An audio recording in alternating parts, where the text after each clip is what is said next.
Good afternoon, ladies and gentlemen. We would like to start the session on water industry of India.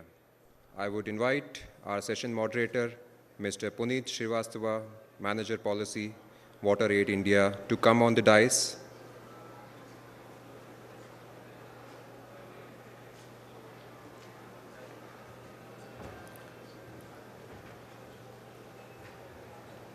Now I would like to invite our eminent speakers on the dais, Dr. Abdul Mateen, Dr. Arvind Kumar,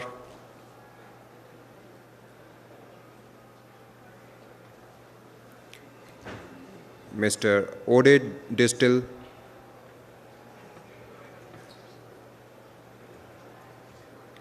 Mr. Ravindra Sevak,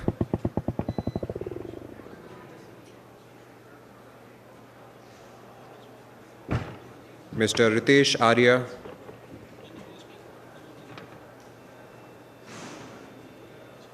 and Dr. Veena Khanduri.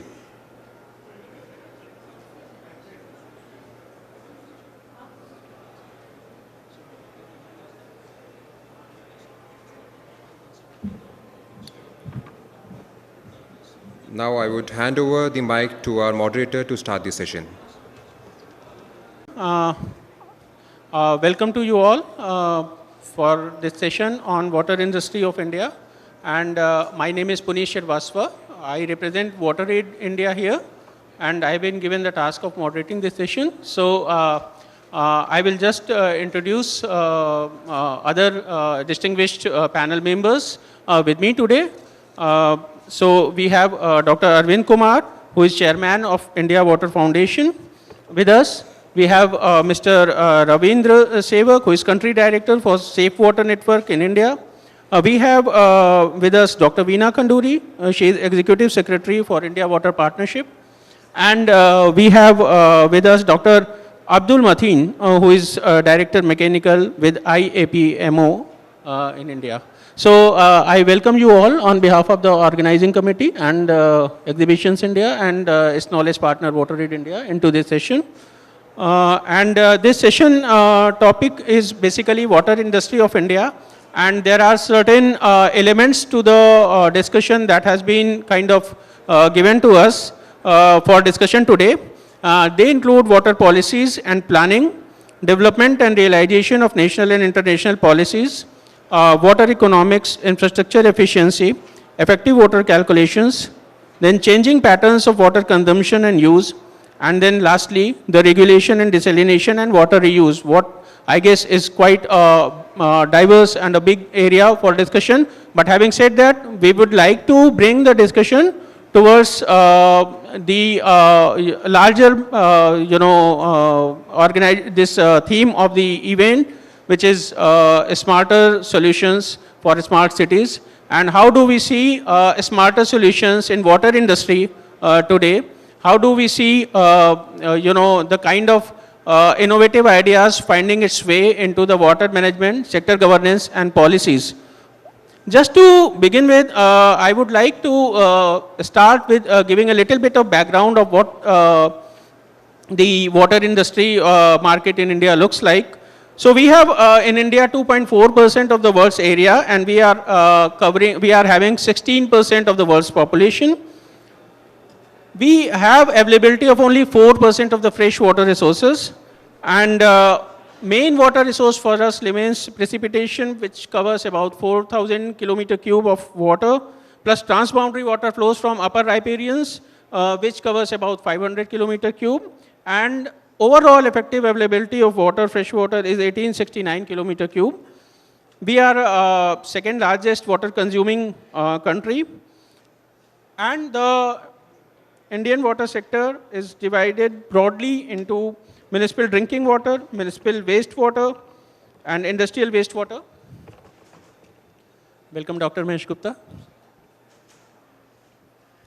I welcome Dr. Mahesh Gupta, who has joined us now in the panel, and he will be talking to us after some time.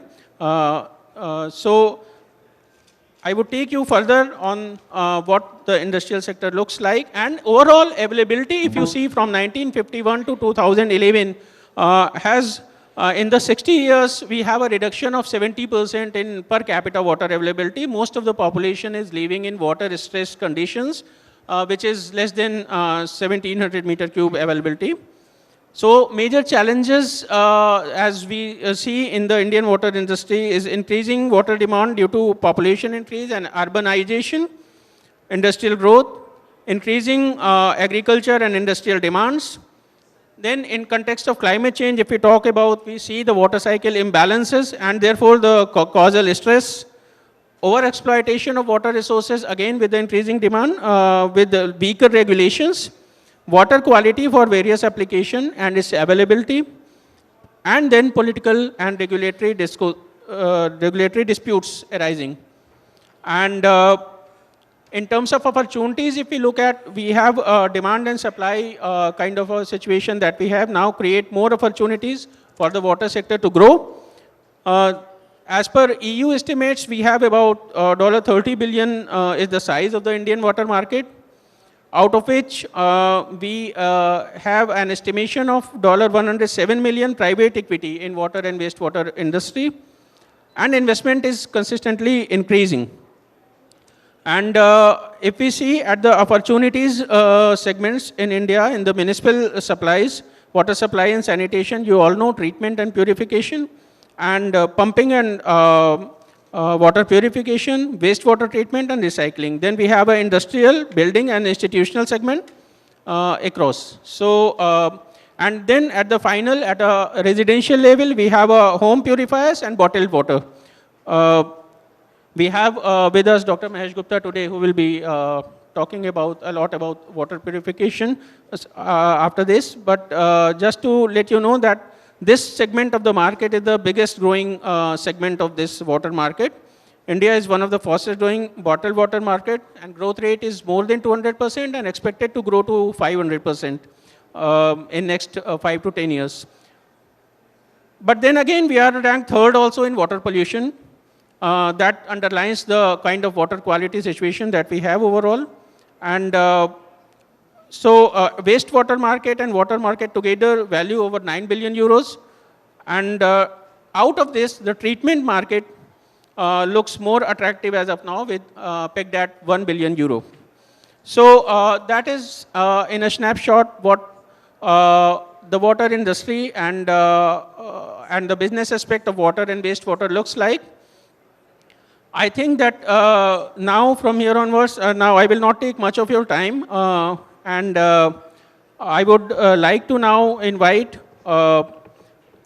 Dr. Mahesh Gupta, who is chairman of Kent RO Systems, and he's with us to kind of tell us about the water industries, in context of water industries, what are the smarter solutions that we are looking at, particularly in context of smarter cities, and what role industry can play for inclusive and safe water supply for all kind of objective.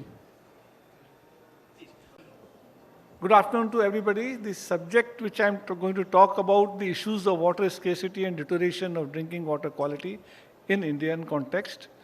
As we know, in India, water has two issues. One is the quantity of water, second is the quality of water. So we need to understand both these issues.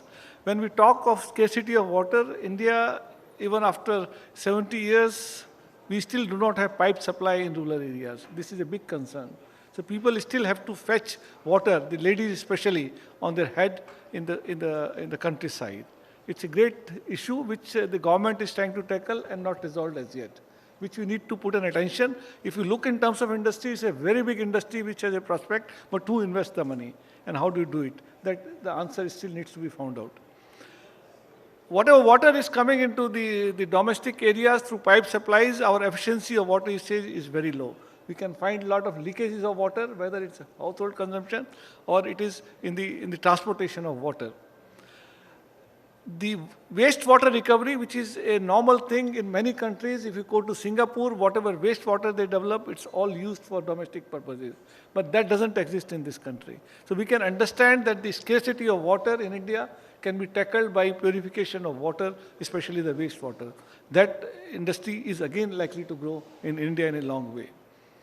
The use of water in the agriculture sector, which consumes the largest quantity of water in India, is again very inefficient. We need to look at how to increase the efficiency. If we talk of drip irrigation, which is virtually non-existent in the country, which needs to go up in a big way. We know of Israel country, which was deficient in water, scarce water, they're surplus in water today. They've taken simple steps over a period of 10 years, 15 years, wherein they have become surplus in water and they need to understand where to export water. I'm coming back to the subject where I expertise is in drinking water quality. The problem in drinking water is deterioration in quality of drinking water over a period of time. That has happened because our source of water is getting contaminated. When I talk of source of water, we have two sources of drinking water. One is the drinking water from the rivers.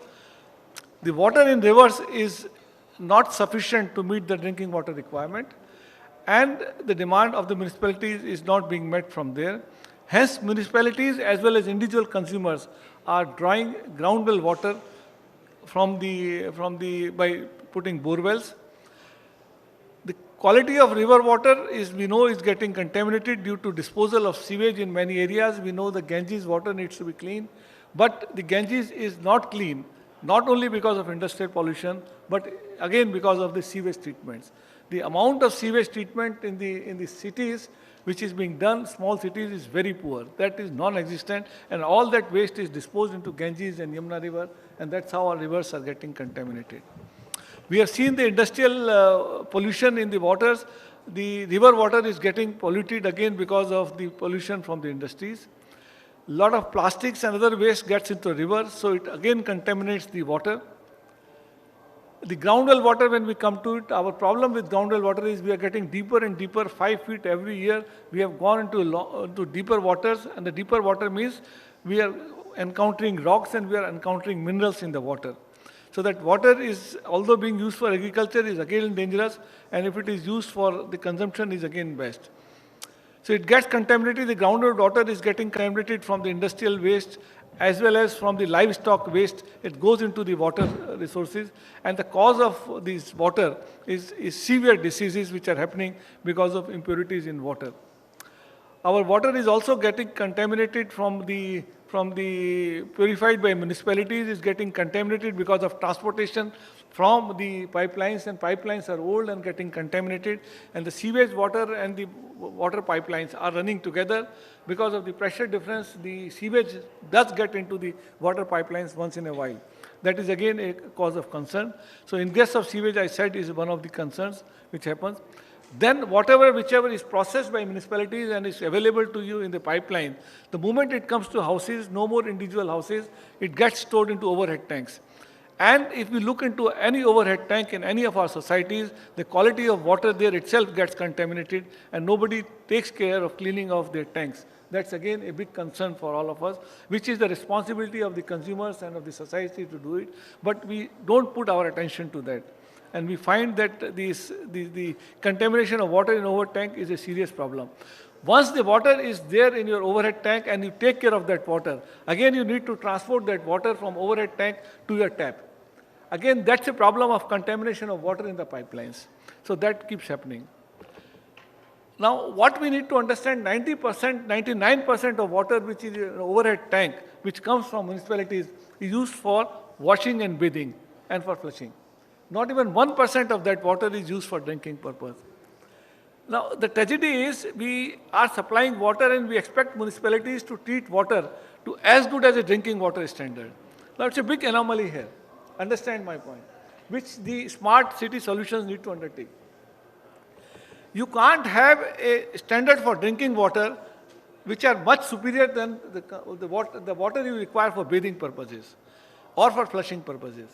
Now, if you are going to purify all your water to drinking water standards, that means you are making water too pure and using it for flushing purposes.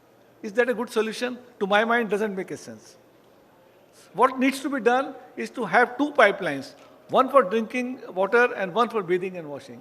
Only 1% of water is required for drinking. You can make it to a very high quality water and ensure that it's a clean water which one can drink from the taps. And rest 99% of water can be used for bathing. However, no solution of this type exists anywhere in the country. But anyway, if we are building smart cities and we are building smart solutions, then I think it calls for putting two pipelines into a system, one pipeline for bathing and washing and one pipeline for drinking water. That, to my mind, is a better solution to do it. However, another solution which I want to propose, that you need to purify water if water is not good for drinking. And that purification method could be a purification method for the community or a purification method for individual persons to do it at home.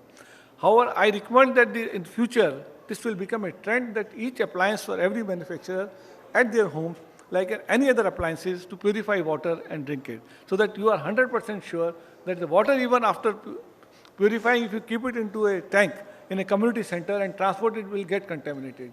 So it's better is to purify the water right on the spot and then use it for drinking. And that's how I feel in future. The point of use water purifier will become a trend and each and everybody would like to have. Whether you put it on the countertop or you put it under the counter, they all will be something, a necessity in future. And I feel that is how the business will prosper. Thank you very much.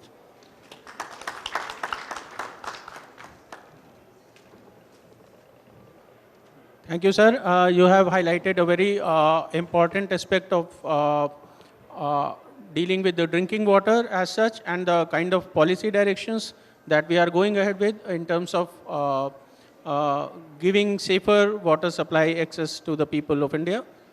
Thank you so much. We will discuss more of it as we go forward. But I have pleasure to introduce you to more panelists, distinguished panelists who have joined us. Welcome Mr. Adel Distel, who is founder and director for Israel Newtech from Israel. And I also have a pleasure to welcome Mr. Ritesh Arya, who is director, Water and Geothermal Section, International Sustainable Energy Organization, which is the Geneva-based, and he's representing India, part of that organization. Welcome, sir, to this session and the panel. Now, I would like now to invite Mr. Adel Distel, who is founder and director of Israel Newtech, Israel, to tell us more from his experience about what could be the smarter solutions in terms of, because we always know Israel to be leading on the technology forefront of the innovations in water sector. And I don't think there is a country we can immediately get reminded of when we think of innovative solutions in the water sector, mostly coming from Israel. We have read about the great development that has happened in Israel because of that in the water sector, but we would also like to learn more from the experience of that side as we discuss here in our context about what could be the smarter solutions for water, safe water supply in context of India. And I would like to say that everybody in Israel is now in big preparation for the visit of Prime Minister Modi to Israel that is going to take place in a couple of weeks. And the entire government is engaged in this visit, and we see it as extremely important milestone in the relations between our two countries. So first, what I would like to say is that we are in the process of basically shifting mindsets. And I would say this is maybe the most important challenge that lies ahead of us here in India, but also globally. So technologies are going to follow, but first we have to make a cultural change with regards to the way we look at water. Looking at water differently than with the way we did so far, and I'll give you a few examples. So on the left side, we see the world as we are going to see it in just a few years from now. 2/3 of the world population is going to suffer from severe water shortage, and some experts says that it is even going to be before that. And again, we see it happening in India. We see it happening other places around the world. I just came back 3 weeks ago from a visit in Brazil. And in Brasilia, capital of Brazil, each neighborhood doesn't have water at least once a week because of water shortage. And I know the situation is similar in different places here in India and many other places around the world. So if we continue with the concept of business as usual, it's only going to get worse. So this is the negative side of the chart. The other side of the chart speaks about what is happening today. So if we take, for instance, urban water systems, so the global average is that we lose 25% of our water in urban systems. Now this is the average, okay? We had a meeting the other day here in Delhi, and they said that the average, that they calculated water losses at around 30 to 40%.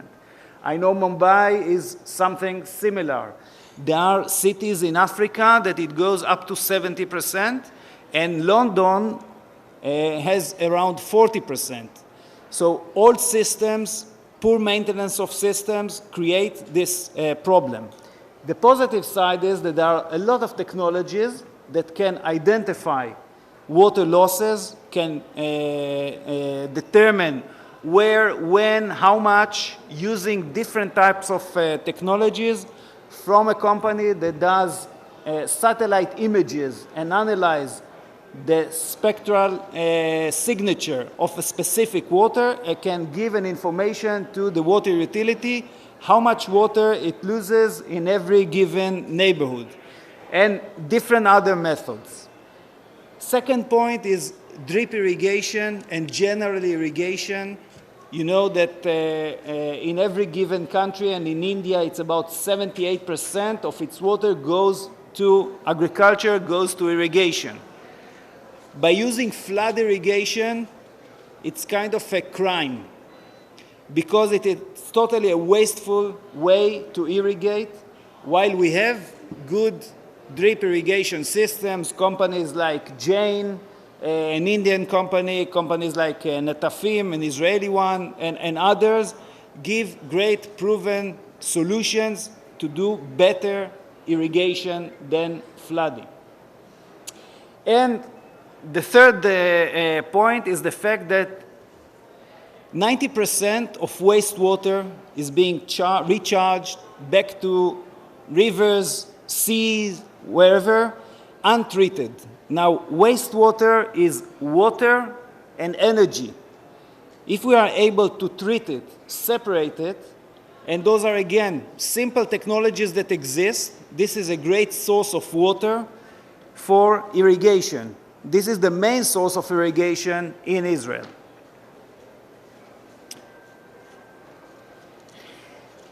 So the big problem, as we said, is not the technology, but concept and mindset.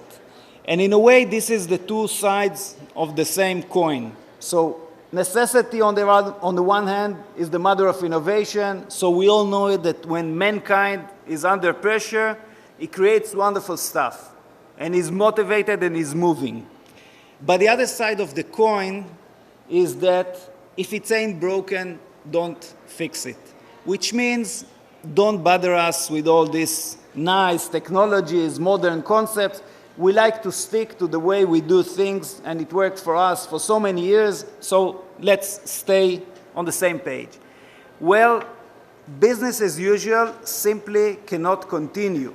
This is, for me, the strong message that we have to deliver to all players in the water arena. We have to change the way the systems work till now. Now, this is a chart that is a little bit complicated, but I just want to draw your attention to the dots. The dots reflect the situation as it would have been in Israel unless we have changed the concept. And in Israel, the change of concept started many years ago, basically somewhere in the early 60s. If we wouldn't have changed the concept, we were somewhere there on the top, meaning we would have needed 4.5 billion cubic meters of water per year. We have around 2 billion cubic meters of water per year. So the situation in Israel would have been extremely dramatic and serious unless things have been changed many years before. Now, if I analyze very quickly the situation of the water market in Israel, so it is all those 5 elements that are combined and create a holistic approach to water. So one is a very clear legal framework that defines the fact that water belongs to the people. And it means all kinds of water: groundwater, surface water, rainwater, and even wastewater. It all belongs to the people, no private ownership over water. And on behalf of the people, there is an integrated water management system that it is the water authority that has the overall responsibility and capabilities to manage the water system in Israel. And this is the water system in all aspects: geographical aspects, from north to south, east, west, and sectorial aspects. So even the agricultural sector gets its quotas and price from the water authority. And by that, you can have a holistic, synergetic system that brings interests together rather than to have a system that is in constant conflict, fighting over the same drop of water between agriculture, industry, and domestic use. And then there is the issue of awareness and education, and every child in Israel grows with the slogan that every drop counts, and it's more or less like the message of Prime Minister Modi, more crops for every drop. But it is very much embedded and deep in the Israeli culture. Whenever you speak to Israelis, somehow issue of water is going to be raised. And even if you follow the stories of the Bible, water is there always. And then, very important point is water economy. Water has a price. Every drop of water has a price, and somebody pays for the water. So domestic use, people pay for the water, farmers pay for the water, and it is fresh water or treated water, reused water, it doesn't matter. All water have a price, and people pay for the water. Now, in many places around the world, you hear the slogan that water is a basic human right and water for all, and all those kind of statements that I agree with them, but the conclusion is wrong. If the conclusion is that water should be free, then it is wrong, because then it is being abused, and water is not being handled properly.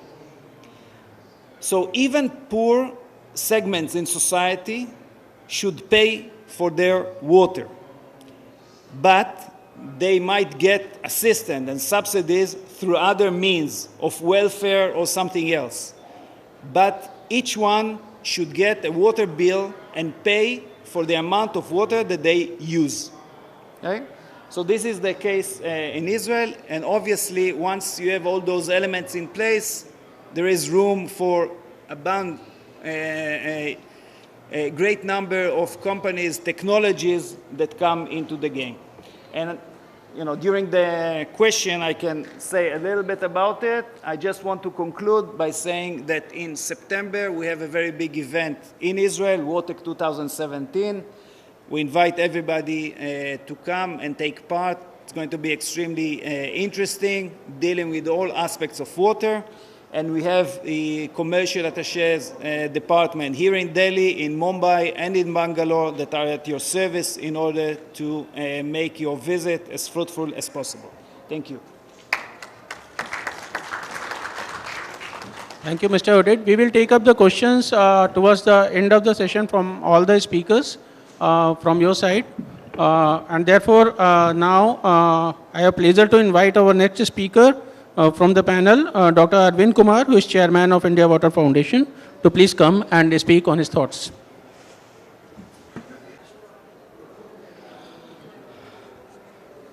Colleague and friends, I am grateful to the organizer for this opportunity to share my thoughts on the water-related issues faced by the country at the critical juncture. At least 75% of the country's river, lakes and other surface water bodies are contaminated by human and agriculture waste and industrial effluent. So,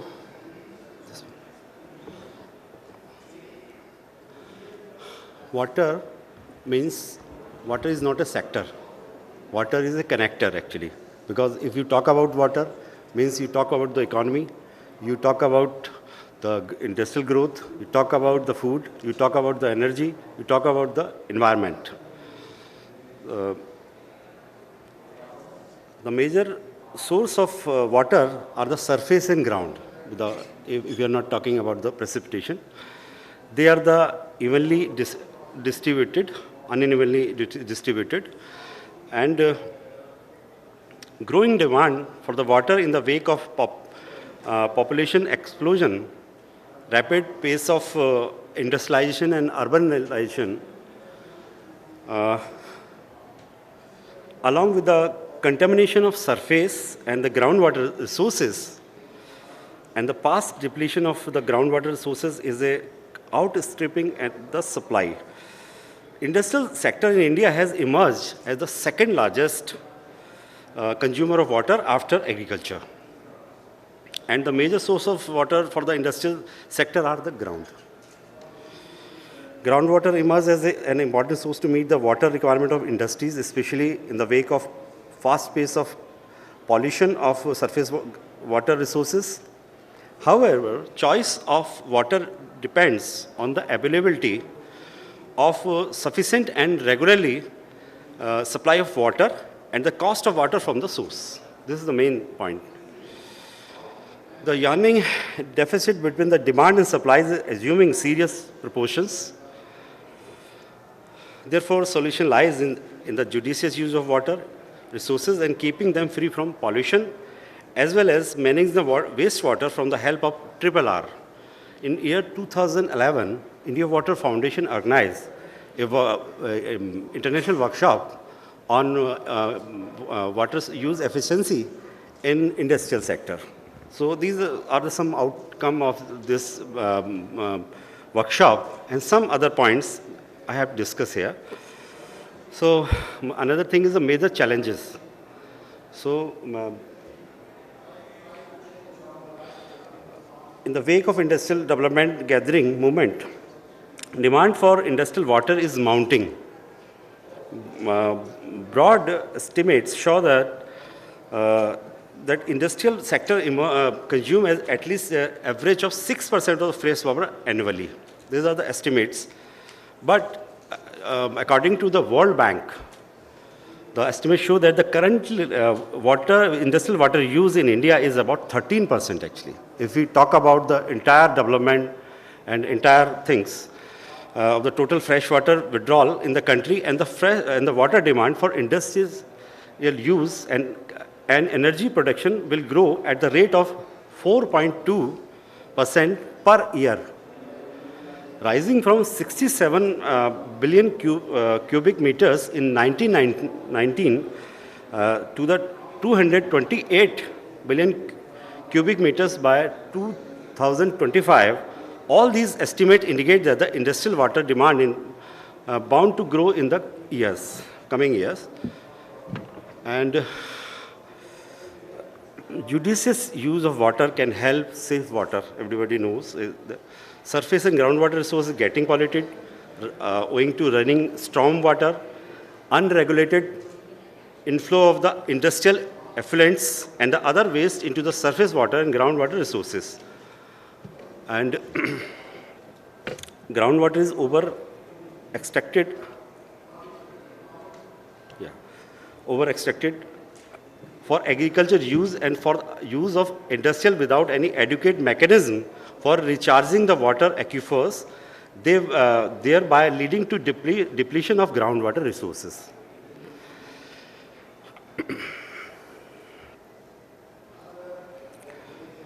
Keeping surface and groundwater resource free from pollution can we ensure additional availability of water.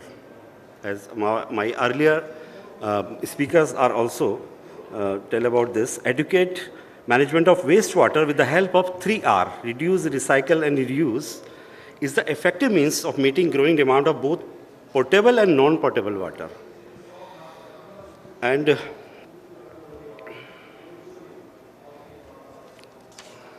lack of political will is another kind of a thing, actually. Pollution of groundwater and surface water has been on the increase over and over year. Industry not only consume water, but also pollute it. There is lack of political will to accord priority to address significant issues related to water in terms of framing water-related laws, ensuring their implementation in later sprint. Lack of effective regulation and coordination between regulatory bodies lead to mismanagement of industrial water problem. Under the consumption of India, water is a state subject actually, and hence there is no apex agency to take onus of framing and implementing universal and uniform water policy here. National water policy is expected to serve as a guiding goal for state water policy, which happen at the minimum level because every state follows the policy that serve its narrow ends actually. Every state water policy have their own perspectives and at the expense of national interest actually. Existing policies pertaining to water pollution control are not strictly implemented for extragenous regions. Lack of policy measures to build capacity building of a stakeholder in water conservation. Actually, there is need of policy to capacity building for the demand and supply both. There is a need of training of the trainers as well. Keeping water resource free from the pollution and recycle wastewater from reuse, etc. Multiple stakeholders from the central government to state government to local authorities and business and the industry are involved. Each stakeholder nurturing its interest at the expense of national interest. And each stakeholder is prepared to share the profit rather than share the credit. Lack of commitment in good governance. Another thing, multiple agency at the work lacking in synergy and convergence. You see the various examples in India. In the wake of the water security, domestic agriculture and industrial water need are pitted against each other, and the resultant conflict between these sectors may become manageable if water-related sector without any synergy between them, and there is a lack of inter-agency convergence, coordination, and cooperation. We as a civil society can act as a catalyst in water agency and inter-sectoral convergence, facilitating in imbuing of integrated water resource management, water, energy, environment nexus approach we are already applying in certain part. And there is dire need for formulation of stringent industrial water use policy at the national and the state level, capacity building of stakeholders, and community participation for judicious use of water is now is an important thing, and use of recycled water in industry and agriculture. So here is some awareness. Thank you very much. Yeah. Thank you, Dr. Arvind, for highlighting the key challenges in the water sector and also some of the suggestions like National Industrial Water Use Policy to be in place. Now I would like to invite Dr. Veena Khanduri, who is Executive Secretary with India Water Partnership, to please come and give her thoughts. Thank you so much for providing me an opportunity. And since this discussion is a very large ambit of discussion, I would like to focus first from the policy perspective, what Government of India is taking into the perspective and what lies in the National Water Policy of 2012. There are many issues which my speakers have already highlighted. Mr. Gupta have given all the statistics about the drinking water perspective, and our Israeli friend have talked about the technology perspective. So I'm just first of all focusing on the policy and then the pricing of water, which is a really big issue for the industry. So as far as this water policy is concerned for India, I think Indian government is now shifting the approach and the attitude, which my colleague have highlighted. The approach is like in National Water Policy of 2012, Indian government is encouraging the treatment of wastewater, but we have to see that how it is being regulated. And there the role comes of the regulatory authority. Like my colleague from Israel have mentioned very clearly that they have a very stringent water framework law and authority. And I think in the Indian context, where the water is a state subject and state water policy has to imbibe certain core principles and elements from the national water policy, so it is the responsibility of particular that state to form the state regulatory authorities. And I think that is the one of the step. If each state is going to form a state regulatory authority, then at least we will be encompassing the whole set of problems of pricing, operation and maintenance, and a strict regulator also. So I think taking from my own experience, like India Water Partnership is helping the state governments to reorient their policies from these new core of elements like pricing, and then water has not to be taken as a free commodity because it has to be priced. And that's why when in 2012 Indian government was formulating the National Water Policy 2012, India Water Partnership have organized 4 regional consultations with the multi-stakeholders. And then we have given a recommendation to the ministry that water pricing and the climate change issue has to be included in the new water policy. And I'm very happy to share with you that these recommendations have been well incorporated in the National Water Policy. Now we are working with the state governments. We have worked with the Maharashtra. We have worked recently with the Karnataka, Tamil Nadu, Goa, Orissa, and we are helping the state government to change their policy, which is long backed. Like the policy was formulated in 1991 or 87 year way back. So we have organized various consultations with the multi-stakeholder partners, and it is always seen that all the big players will come, but the industry never participate in the multi-stakeholder consultations. So we tried our level best to invite the industry also and to take their viewpoint also into the new water policy formulations. If we talk about the regulatory authority, because when we are talking about the water industry, so if we see the growth of our water industry, my colleague have given some statistics and I want to reinforce that statistics, that industrial sector is going to account for about 6% of the total freshwater abstraction. If we see the Central Pollution Control Board data, they say it is 8%.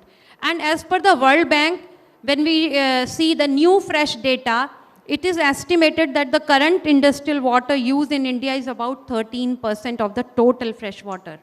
So if the scale is like this, And our industry is going to be grow at a CAGR of 33% approximately by 2018. This is the recent data.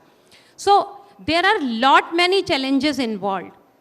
And water industry is really taking leap and bounds, I just want to say, because we are working in a small tributary approach with a participatory multi-stakeholders, where the industry is one of the paramount feature. It is in the Hindon River, which is a tributary of the Yamuna and the Ganga basin. And in the Hindon basin, we are finding a lot of problem. In fact, the state government is also helping us for formulating the new paradigm shift for taking the industry into the main fora. And industry is ready to come. We have some partners here like from the Netherlands Embassy. They have given us a support from the technology perspective, because when we are talking that this is going to be a scale of about 33%, we have to deal with the challenges of the technology also. And when we come to the technology, we have to see the economics of technology also. Because in our country, we have to take the all viable options. So technology per se is not only possible until unless we have a differentiated prices for the technology, and then the operation and maintenance also. So these are the factors which are very important. Then if we see the per capita water availability and India's rank, so rank wise per capita availability is only 132 in the rank, overall rank. And in water quality also it is 122. So this is a very grim situation. And in India it is a big geography. We are dealing with the arsenic, we are dealing with the fluoride, and these systematic problems are embedded in our groundwater. So we need some technology. And when we talk about the technology, we have to see the scale of the technology which can be replicated. There are many solutions which are at the household level, domestic level. But when we have to talk about a big scale at a district and the state level, then we have to think about the sustainable solutions. And as Mr. Gupta has said, that there are some viable solutions. They are working through the river osmosis process also. My colleague, Mr. Ravi Sevik, is also working with the community. But these solutions are owned by the people. These are not entrusted by you and me. This is owned by the people. When people see that they can afford, they will pay for the safe water. So I want to highlight here two things. That water industry is an infrastructure industry. And when we talk about infrastructure, it deals with a product. And this product really required a cost. So being an infrastructure industry, the financing also required. And this is a long-term, low-cost solutions. But for this, we need a blended financing also. Until unless we have a financing options at a low cost for a long-term period, which can be repaid by the people, we cannot afford the technology. And I think Mr. Sevak can tell you in detail how they are experimenting this, providing safe drinking water solutions in the Telangana district. I leave it here only. Basically devoted to health, hygiene, safety world over, and we have a presence in many countries. I don't want to elaborate on my organization, but yes, we are dedicated to the safety and welfare of the human being, especially in water, plumbing and air conditioning sector.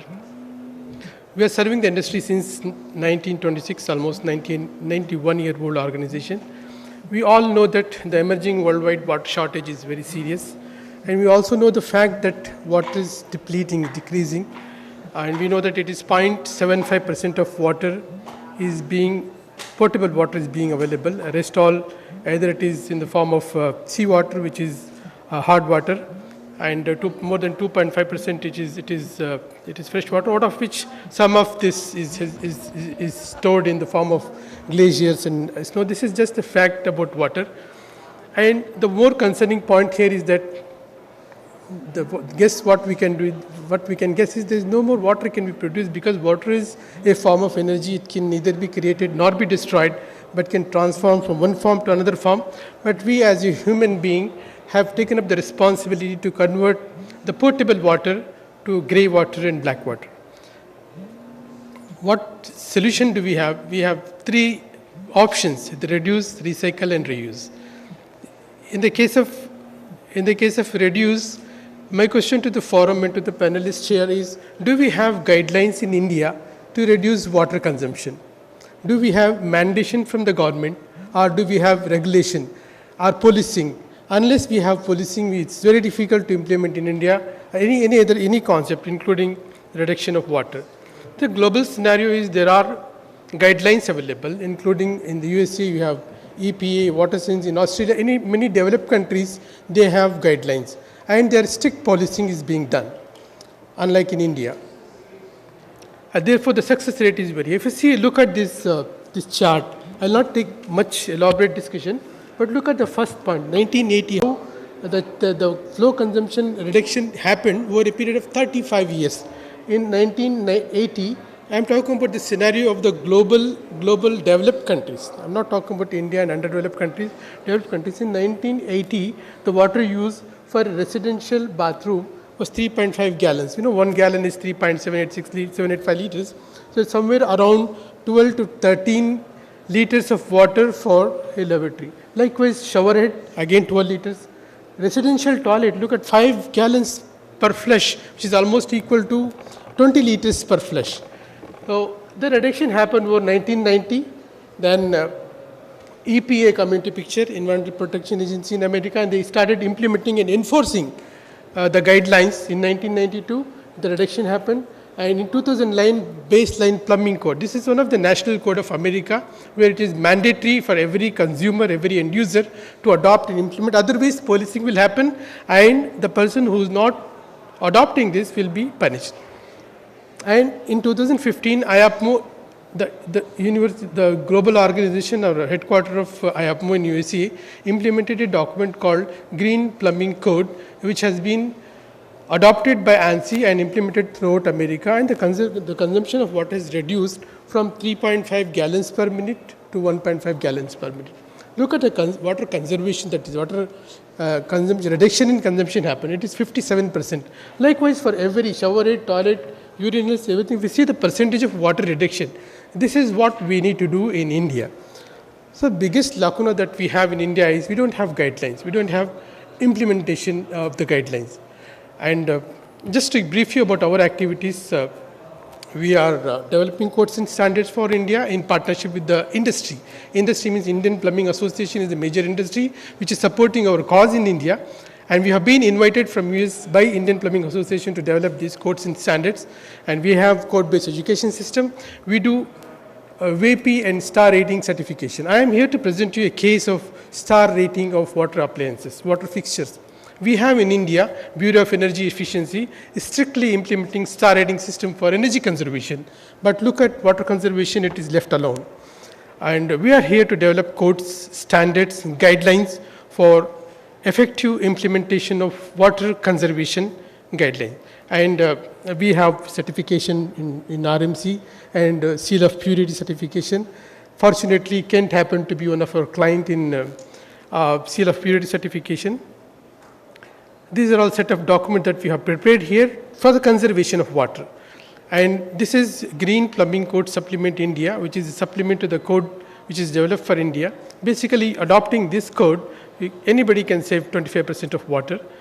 And the next level of document that we have very recently produced was Water Efficient Product India, this is a set of guidelines for star rating of water appliances. And here are some of the star rating which I am going to present to you. Here is star, for 1 star indicates it is the fixture is efficient, and 2 star indicates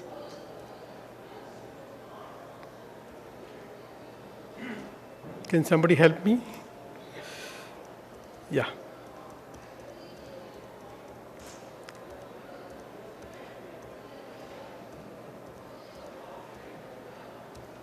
One star indicates what fixture is efficient, 2 star indicates fixture is very efficient, and 3 star indicates fixture is ultra efficient. Well, so many questions will arise here in India: who is manufacturing this product, and who is using, and who is promoting.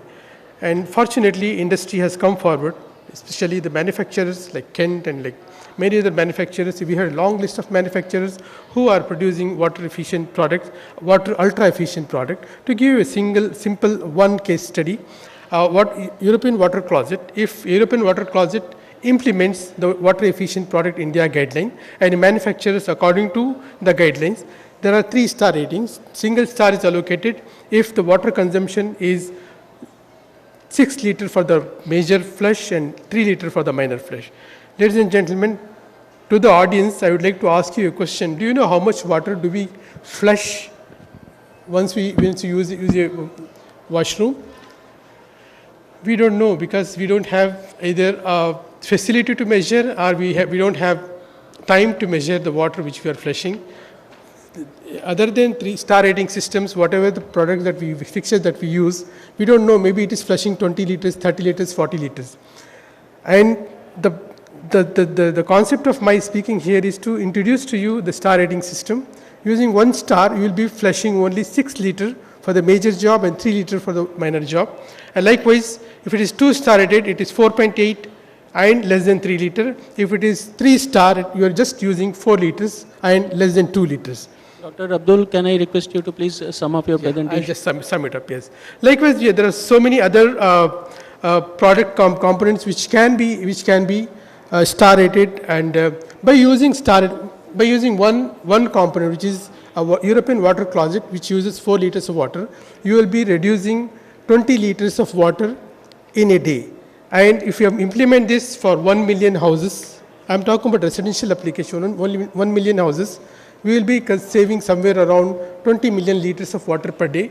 And if you convert this into 1 year, it is going to be somewhere around 0.7 billion liters of water per day. 1 million houses. All over India, it will be too much. This is only pertaining to one component, which is European Water Closet. If it is showers, if it is faucets and etc., it will be many billions of liters of water which we can conserve. So ladies and gentlemen, I appeal to all of you and request to the panel members to continue the discussion on 3-star rating system to be implemented in India. Thank you very much. Thank you so much, Dr. Abdul, for your very nice presentation, especially bringing the water footprints also into the discussions as we go forward. Some of the recommendations that we have got from Israel presentation about the key principles on which we can go for a smarter kind of a solutions. So now I request Mr. Ritesh Arya to please come and give his presentation, please.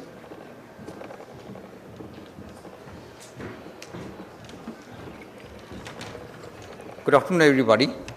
I am Ritesh Arya, geologist by profession, and I've been working on Himalayas groundwater development to solve water problem for the last almost 20 years now. And based on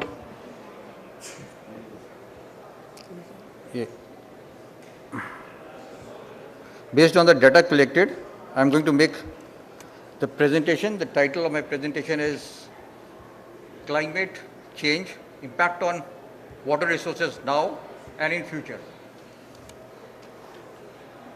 So all civilizations since time immemorial are concentrated on water, rivers. So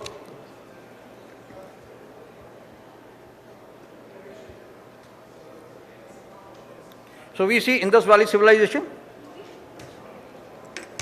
and all the civilizations, contemporary civilizations, flourished on major rivers. But that river systems were also the cause of their destruction. When there were floods in the rivers, the people migrated to mountains and developed habitations around springs and some wells. The main purpose was transportation of water was minimum. But after Industrial Revolution, when the Britishers came, pumping machinery started, India, the groundwater, the springs, the river systems, they all started to die. And these pumping systems, the first cantonment in Himalayas is of Kasauli, the Shimla was a gravity stream, then pumping machinery for Kasauli. So everything, based on pumping, transportation of water, and we started neglecting our wells, our streams, our rivers, and that is the cause why we are suffering. So these are some statistics. The cost of getting water to these cantonments have increased enormously, just because we neglected our traditional water wisdom. So industrial pollution, in initial days it was like Ma, Pani Ma, Ganga Ma, Yamuna Ma. Everything was, why should I pollute? How dare should I pollute? How can I pollute? So everyone was scared, if I pollute these rivers, something will happen to me. But now, you see, this is the river. I think this is Yamuna only. So these river systems, we have made sewerage canals. These river systems, we have made sewerage canals. जो हमारी spring sources थे, just neglected because nobody cleans them. Because they also need cleaning, the spring sources, all spring sources, they have to be cleaned so that their source remains there. So this is what we have created in 70 years. Yamuna in Delhi. And now we are crying, oh, there is no water. Yamuna is flowing on the banks of us. And there is no water in Delhi. Just see the irony. We are polluting what we have, and then we want water from here, there, here, there. If we can do demonetization, why can't we make a law, strict law? Don't pollute. Anybody pollutes, just hang him. We don't want industries which pollute my groundwater resources or water resources. If they take fresh water, the white water should return to the system. Otherwise, we don't want all these industries, Strict laws implementation. Strict pollution control body है क्या यहाँ पे? अभी दिल्ली में when you enter Delhi, you see smoke, sewerage, and then the Yamuna River.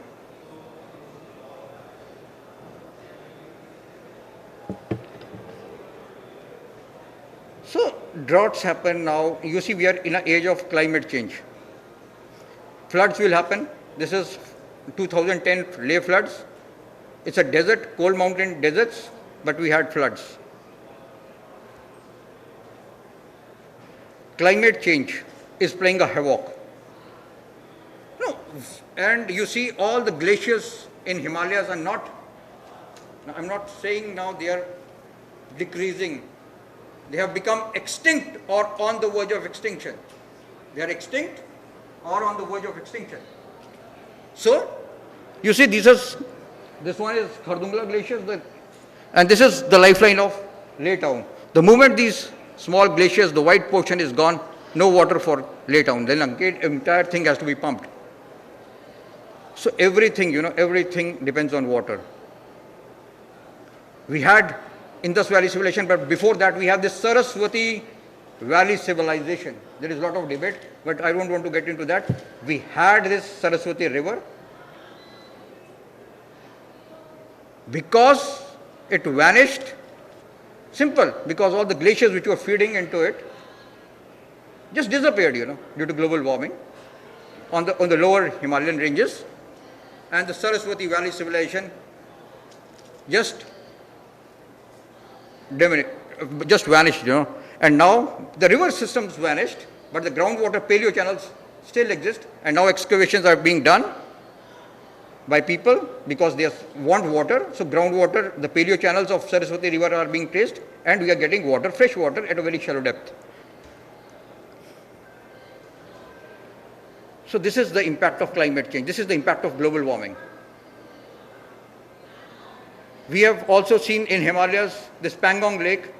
After Three Idiots, it became the film Three Idiots. It became very famous.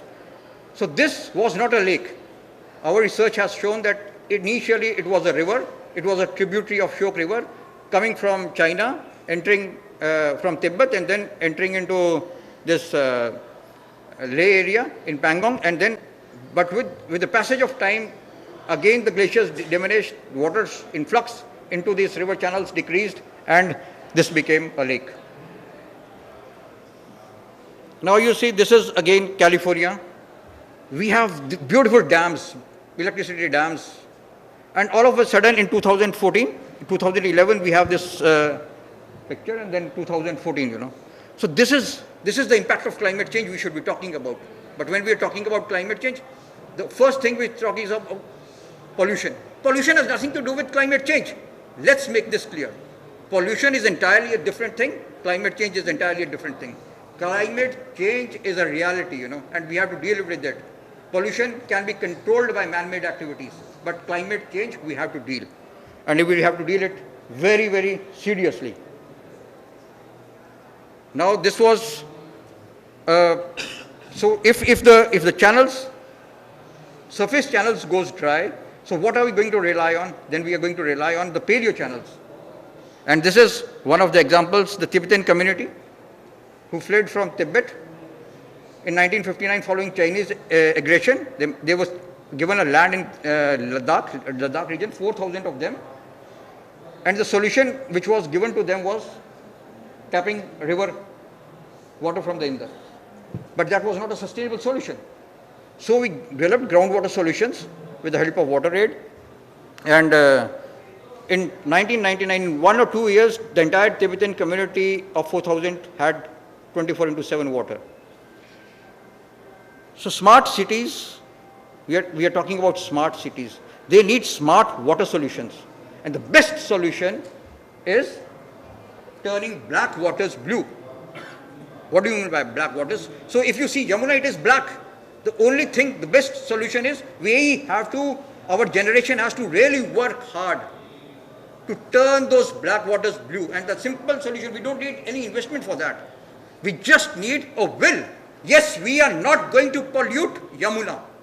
We are not going to let any drop of sewerage or any dot of urine or any dot of contamination to be in that. It has a self-cleansing process. In 1 or 2 rains, the entire Yamuna gets clean. We don't need any investment. We just need a strong willpower.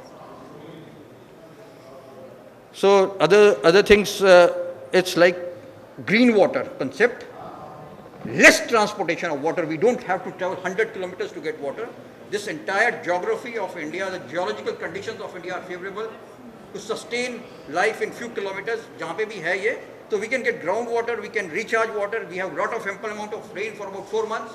So it's the systems which we have to develop, the infrastructure which we have to develop to solve the water problem, not transport. Then we have water disputes. Now Delhi wants water from Haryana somewhere, but they don't want to take charge of the water which they already have. So this is the solution, you know. So this was Delhi. This was Yamuna. I think couple of years back,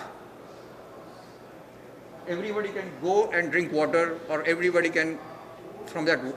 But now you see the change. So this is going back, turning black waters blue is the solution. So this is what we have created in 70 years. Bottles, bottles, bottles. So this is one aspect of it. The other aspect is our energy product. So we need energy for running all this water business also, you know, pumping, cleaning, or any other. So where is this energy coming from? Majority of the energy is now coming from the hydropower projects. But we have seen the situation in California. In 2030, or that is the maximum age the glaciers are going to sustain, or maybe 10 more years.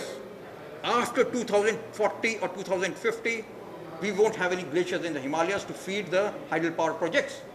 All the investments, because there are so many tunnels, so many lot of infrastructure made, so that goes for a 6. We are going to get energy for. That is another question. Seriously, we have to think about that. We are wasting a lot of water, the fresh water, on cooling towers, ACs. So that innovation has to come up. So we have geothermal cooling towers. So the futuristic cities, smart cities, have to take this aspect into consideration. No air conditioning. It has to be geo-conditioning. So you don't require cooling towers.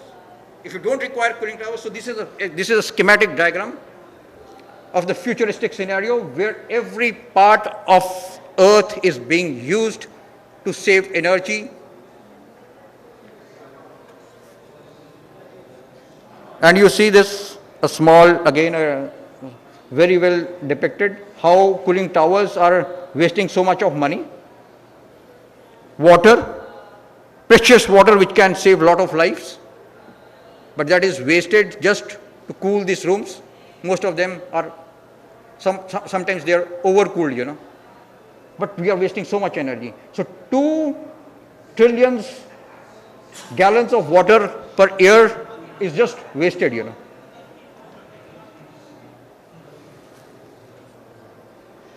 This can be saved if we shift our energy system from air conditioning to geo-conditioning systems. So that is possible. We are working on this concept of Agneya-Udgara. This means lava energy, basically. So because in India we should not be thinking about small projects, you know. The entire Yamuna can feed Delhi, so we have to clean Yamuna. We have to provide energy to 1 billion population. We have to think in terms of billions, you know. We can't have a mindset of Europeans, you know. They have small population. They just have to think of small cities. We have to think big. We have Himalayas, we have Peninsular part, we have Indo-Gangetic plain.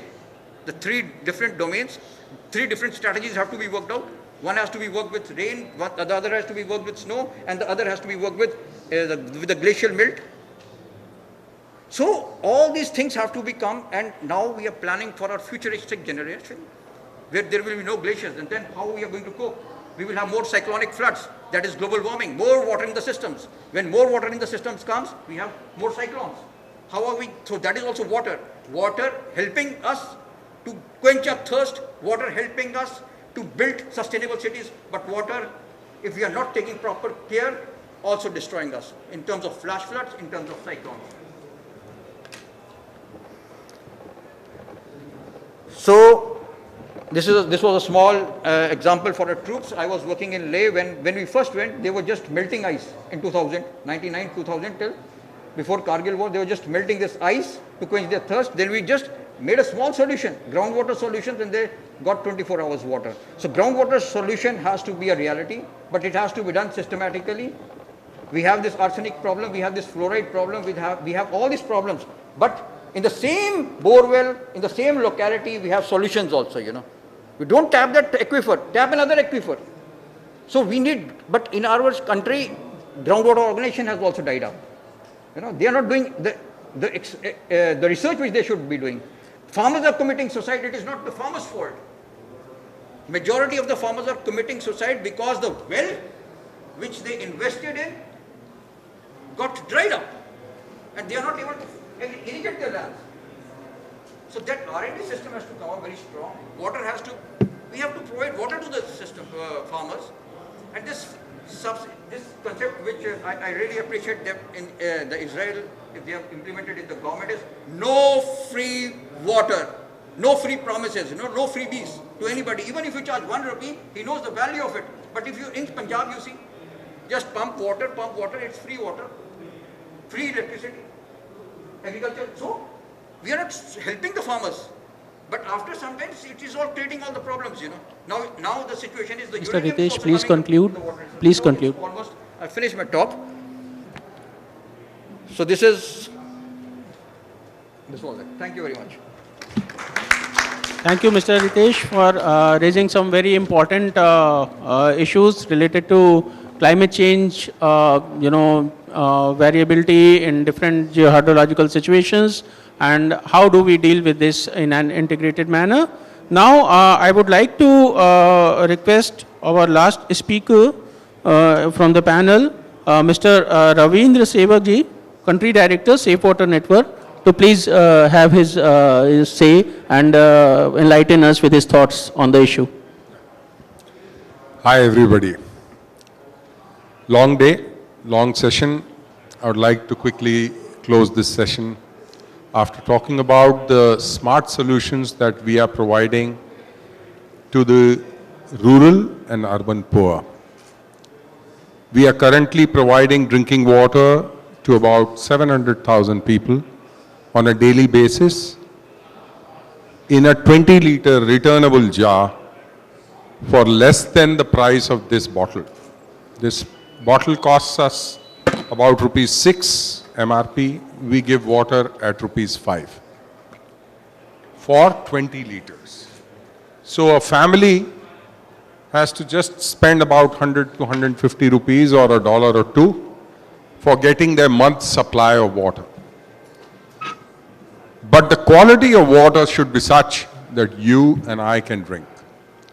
So we do purify the water, which is on groundwater supply, has high fluoride, high nitrates, high salinity, and in some cases microbial contamination.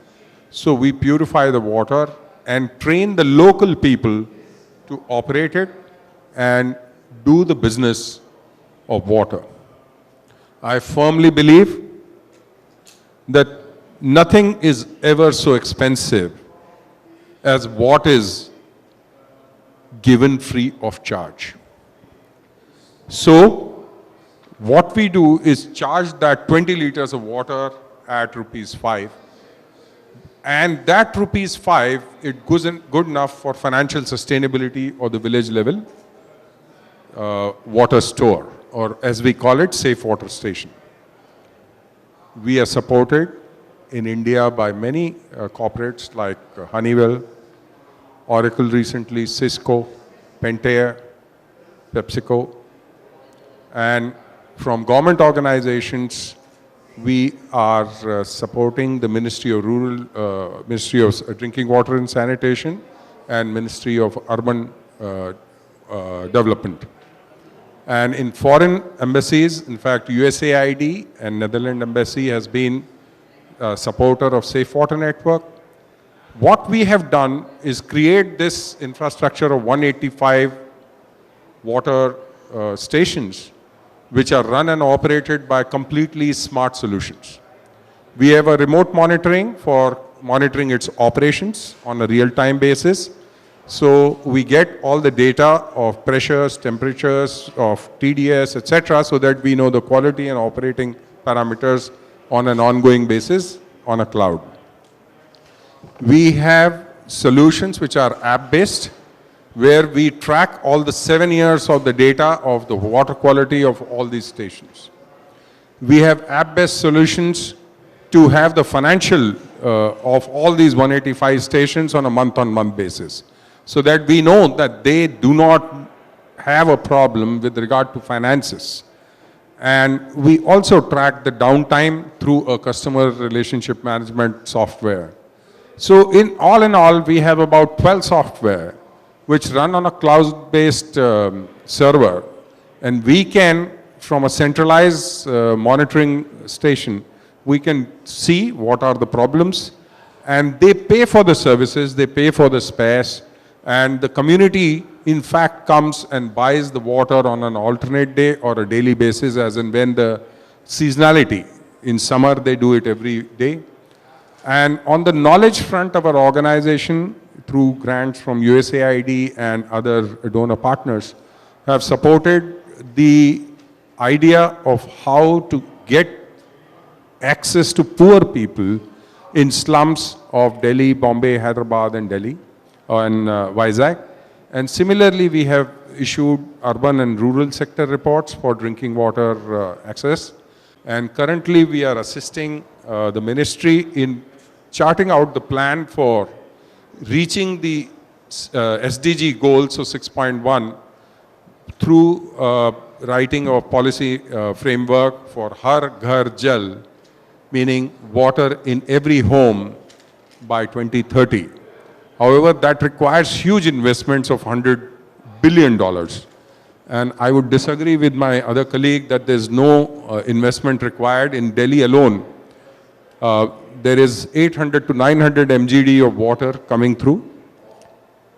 The sewage treatment facility is half of it. But those half of those capacity is also not utilized. So 75% of the Delhi's sewage is going into Jamuna-ji.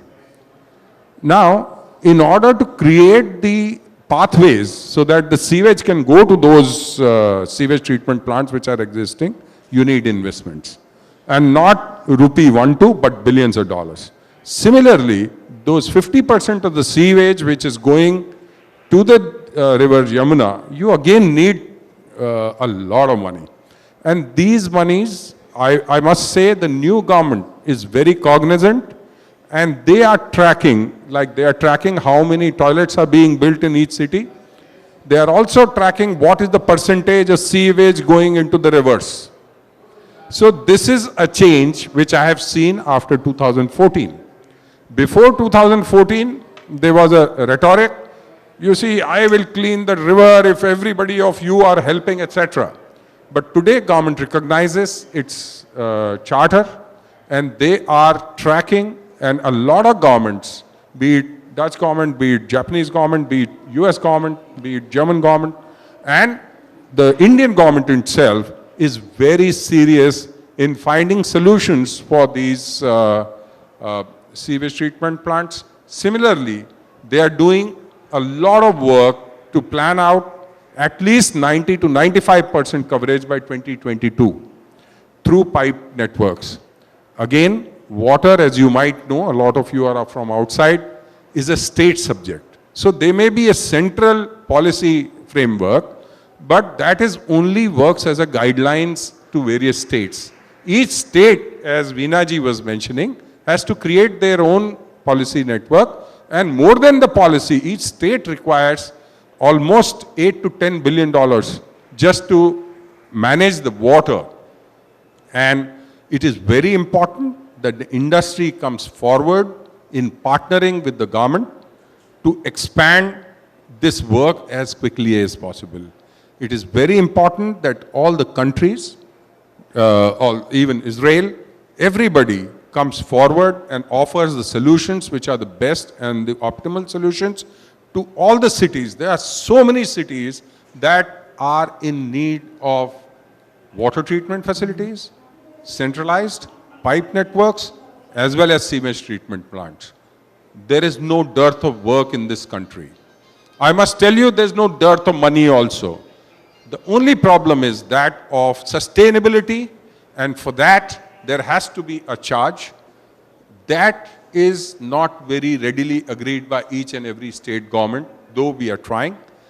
There is gradation in pricing, but not all the state governments are currently ready to charge for all the amenities and facilities. But I do believe in the Indian system, and that we will be able to solve this among all of us. Thank you. Thank you, sir. So with this, we come to towards the closer of this session. But before that, we would like to invite few questions from the audience, maybe a couple of questions. Okay, you there? Can you please give your introduction and ask your question? Hi, good afternoon, everyone. Myself, Pratik Kumar from Center for Water Policy, Regulation and Governance, Tata Institute of Social Sciences, Mumbai. And I have two questions. First to the panel itself, and I address it to the moderator. Sir, in this panel, we had talked on the two ends. One is the responsibility of the citizen in getting the water, where the point of use treatment. And at one place, we had talked about the responsibility of the state to provide the water, where we had talked about the policies and all this thing. So, does the panel feel any submergence of the both, or where you feel that both are aligning somewhere in getting a sustainable solution? And next is a very specific question to Dr. Mahesh Gupta.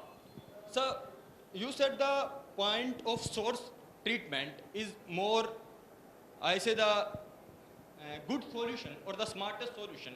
Doesn't this solution is very financially suitable for any specific class or to any specific division? Isn't there the financial, I say the feasibility is very restricted to of this solution? And does the treatment is a smartest solution or non-contamination of the water is a smartest solution? Thank you. Okay, so, yeah, sir, please, you can answer, then we'll take the first one question. Okay.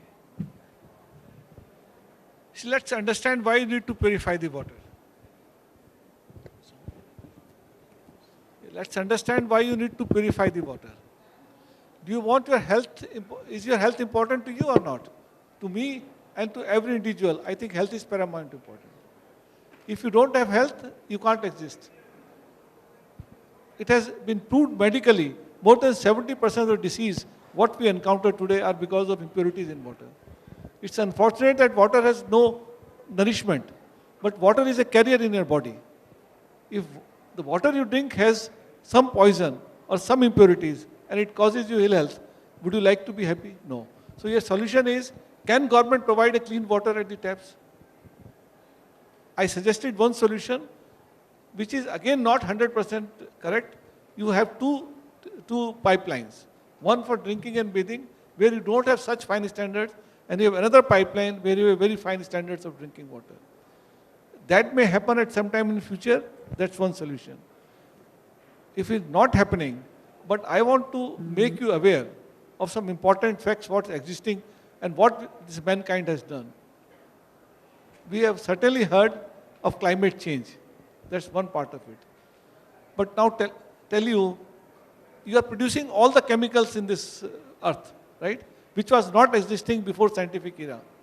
Maybe let's say about 60, 70 years back. Do you know where these chemicals are going? Where is their burials? Burial of every chemical which we produce in this world is only water.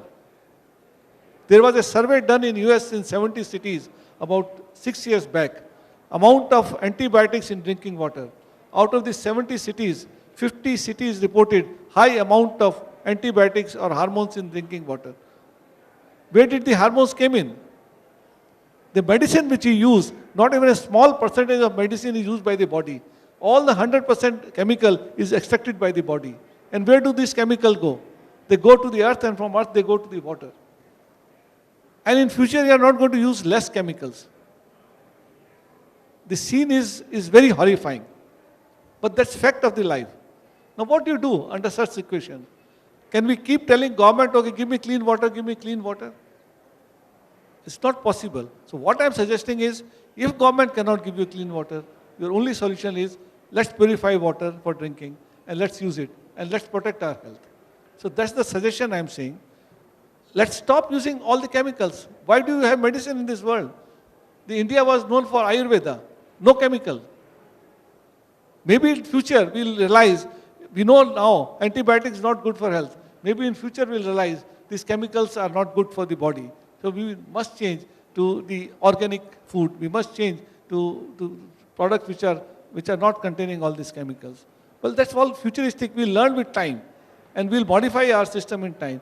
Till that happens, what I'm suggesting is, let's purify water and let's use it and let's protect ourselves. Thank you, sir. The first part of your question, I am requesting Dr. Veena Khanduri to please respond. Actually, what you have raised is a very pertinent question, because until the policy is backed by the implementation mechanism, it cannot be sustainable. So what states are ready to do the exercises, some of the states have already started. But the National Water Policy 2012 is not backed by the implementation mechanism. In the earlier government, they have started to work on the draft, and that draft is as it is. Now, the new government has taken some initiatives to first to take the national framework law. And when this national framework law will be applicable, then the policy will be definitely backed by a supporting legislation. So that thing is going on, and it is a, you know, it is a holistic approach, because if we are going to take up this holistic approach, then we can work as per the Israel, like their water regulations are in place, then water regulatory authorities are there, and then our states will also take the initiative to implement their rules. So things are in place, but it will take some time. Thank you so much. Any other question? One more, please. Okay. You can give your introduction and speak. May I request the mic, please? Hello? Can you hear me?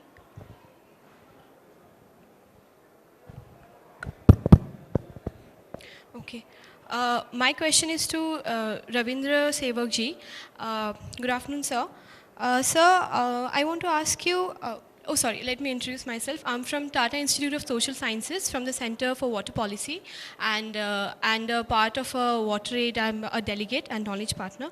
So my question to you is, as you know that urbanization is happening, and then non-notified slums are coming up every now and then. Therefore, the basic rights, they are deprived, the poor people are deprived of the basic rights. In such situations, there exist private water mafias. So, as you've been speaking about, you know, providing the poor people with cheap and reliable or pure water sources, how would you help those people, you know, in getting access to pure water or safe drinking water? That is a very relevant question, especially when the pace of urban expansion is huge today. Still, it's about 40% of the country's population which lives in the urban spaces. And they are migratory population. So they stay in slums. I've been to a lot of slums in all the 4 cities I've talked about, Vizag, Hyderabad, Mumbai. And in Mumbai, our partner was Dr. Venkatesh from TIS, who had supported our work in those slums. The issue in urban spaces comes from the lack of policy that you can take water, purify and give it to the people at affordable rate. For example, I won't name the cities. I have gone to 3 major cities of the country with population of 50 lakhs or more. And all of them, you need 8 to 10 clearances to set up a small safe water station. And then you also need approval from various authorities for pricing. And after the pricing happens, and after you put up automatic vending machines, automatic pricing, can vending, or whatever you may call it, meaning the coin vendors or the smart card vendors, people don't come. Because a lot of urban slum people also have a reasonable disposable income. And they want services at their doorsteps. So, if in rural India I can serve 20 liters of water at 5 rupees, an urban slum guy is not willing to come collect the water and go back at 5 rupees. So there, the pricing has to be different, probably at 10 rupees, and it has to be delivered. And again, the slums in Delhi are multi-storied. So when you go to deliver, there has to be a differential pricing at a different store level. But currently, the biggest hurdle in all the urban spaces in giving such kind of a solution is approving authority is not one. In rural space, from, if I am not wrong, 1993 Panchayati Raj Governance Act gives the right to Sarpanch or the Panchayat to authorize anybody to do anything with drinking water or extracting groundwater. Here, the land belongs to A, water belongs to B, the electricity belongs to C, the reject water belongs to D, and none of them talk to each other and none of them want to give a consolidated response or a approval. And in Mumbai, when we did it with this, they said we don't want a solution like that. We are the best in the country on pipe water networks and we will provide it.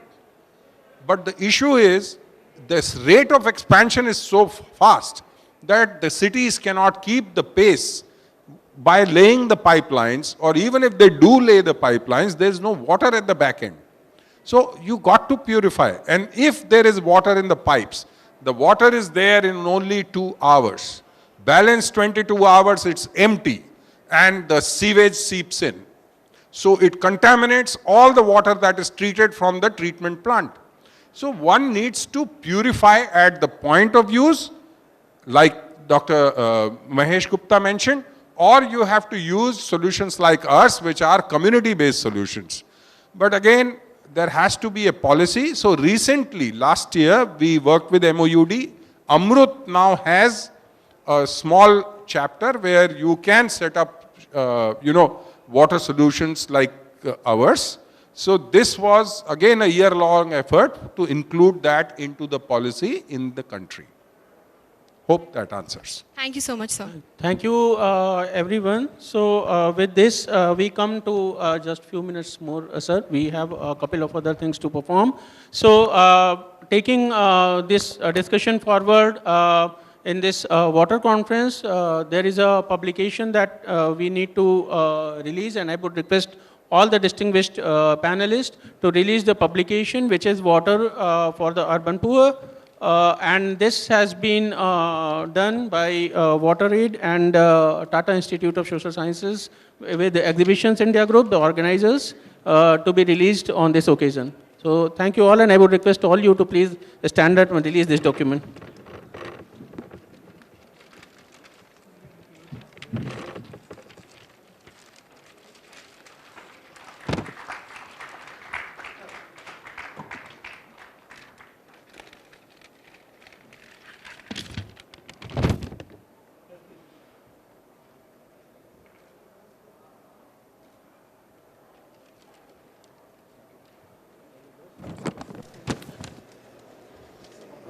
Thank you all. Now I would like all the distinguished panelists to be given a memento from the organizing committee.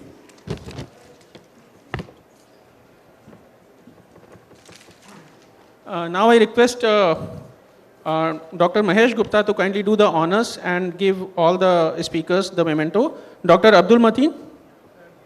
Okay. Can you please?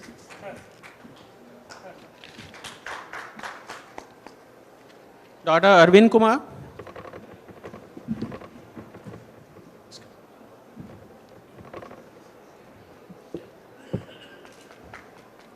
Mr. Oded Destel.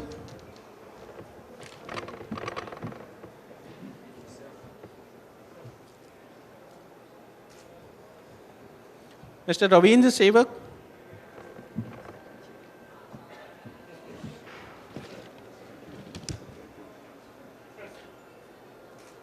Mr. Ritesh Arya.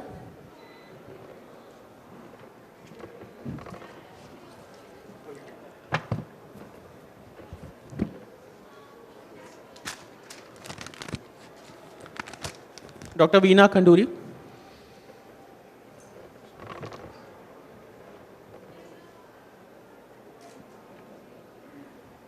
May I now request Dr. Veena Khanduri to please give the next memento to Dr. Mahesh Gupta.